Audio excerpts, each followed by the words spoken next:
Hello guys, तो देखेंगे आज के इस वीडियो में हम बात करने वाले हैं इंडोथर्मिक एंड एक्सोथर्मिक रिएक्शन के बारे में।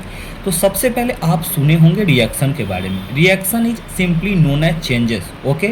और जब दो या दो से अधिक सबस्टांस कंबाइन होते हैं तब क्या होता है, जो न्यू प्रोडक्ट फॉर्म होता है, इसी प्रोसेस को हम रिएक्शन कहते हैं। जैसे सपोज डेट आपने सुना होगा H2 प्लस O2 जब मिलता है तब जाकर के H2O का निर्माण करता है। ये जो H2 और O2 है, ये रिएक्शन में भाग ले रहा है बेटा, इसको हम लोग बोलते हैं रिएक्टेंट। और जो कंपोनेंट आपको दिख रहा है H2O, जिसे हम पानी कहते हैं, ये हमारा कहलाता है प्रोडक्ट। जब दो या दो से अधिक रिएक्टेंट कंबाइन हुआ तब जाकर के एक प्रोडक्ट का निर्माण हुआ, इसको हम लोग बोलते हैं केमिकल रिएक्शन। और जब हम सिंबल से जो रिप्रेजेंट किए हैं, इसीलिए इसका नाम हो जाता है chemical equation. Chemical equation, equation का मतलब होता है समीकरण। अगर इसका परिभाषा पूछ दे तो शॉर्टकट में बताइएगा, representation of chemical reaction in the form of symbol. Chemical reaction in the form of symbol, ठीक है। तब इसे हम लोग जाकर के बोलते हैं केमिकल इक्वेशन। तो आइए हम टॉपिक को समझ लेते हैं पहले, जो कि टॉपिक हमारा है इंडोथर्मिक और एक्सोथर्मिक। अब इस बात को समझिएगा, इंडोथर्मिक वैसे रिएक्शन को कहा जाता है जहां हीट देना पड़ता है, ठीक है ना। यानी याद रखेंगे, जब हम बात करते हैं इंडोथर्मिक को लेकर के, जब हम बात करते हैं इंडोथर्मिक को लेकर के, तो याद रखिएगा types of chemical reaction in which heat is required. ऐसा केमिकल रिएक्शन जहां हीट की ज़रूरत पड़ती है उसे हम इंडोथर्मिक रिएक्शन कहते हैं। जैसे एग्जांपल के लिए बर्निंग ऑफ सबस्टांसेज या मेल्टिंग ऑफ आइस। आइस को पिघलने के लिए यहाँ पे हीट रिएक्टेंट के साथ ही ज़रूरत होता है, उसे हम एंडोथर्मिक रिएक्शन कहते हैं।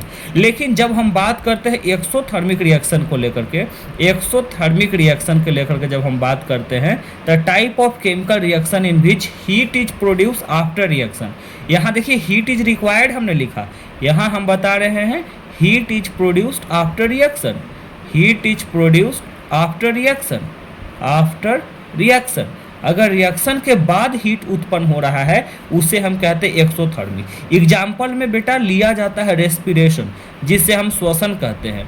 और यहाँ पे जैसा कि आप डायग्राम देख रहे हैं, इस डायग्राम में आप देख रहे हैं कंबसन का दिखाया गया है। तो जब कोई चीज़ कुछ बर्न किया जाता है तो वो क्या होता है, हीट पैदा करता है, इसलिए ये एक्सोथर्मिक है। जबकि अगर मेल्टिंग ऑफ आइस में, तो यहाँ पे हीट रिएक्टेंट के साइड में दिया जाता है। रिएक्टेंट आप बोलेंगे सर ये बार बार आप रिएक्टेंट या प्रोडक्ट क्यों बोल रहे हैं, तो याद रखिएगा रिएक्टेंट वैसे सबस्टांस को कहा जाता है जो रिएक्शन में भाग लेता है, और प्रोडक्ट क्या होता है, तो जो रिएक्शन के बाद बनता है उसे प्रोडक्ट कहते हैं। जैसे ऊपर के उदाहरण में H2 प्लस O2 रिएक्शन में भाग ले रहा है तो ये रिएक्टेंट है, और H2O जो बना वो प्रोडक्ट कहलाता है हमारा, ठीक है। तो इंडोथर्मिक और एक्सोथर्मिक में क्वेश्चन एक बार पूछा गया था कि बताइए फोटोसिंथेसिस इंडोथर्मिक है या एक्सोथर्मिक है। तो फोटोसिंथेसिस यानी कि green plant make their food, तो इसमें सनलाइट के जरूरत पड़ता है रिएक्शन के साइड, तो हीट यहाँ पैदा नहीं हो रहा है, अर्थात हीट की जरूरत है, तो इसको हम लोग क्या बोलते हैं, इंडोथर्मिक। लेकिन रेस्पिरेशन में बेटा होता क्या है, फूड ऑक्सीजन के प्रेजेंस में यहाँ पे बर्न करता है, तब जाकर के रिलीज करता है कार्बन डाइऑक्साइड, एनर्जी और हीट पैदा करता है। तो जब देखिएगा कि प्रोडक्ट साइड में हीट पैदा हो रहा है उसे हम एक्सोथर्मिक कहते हैं। आई होप ये वीडियो समझ में आया।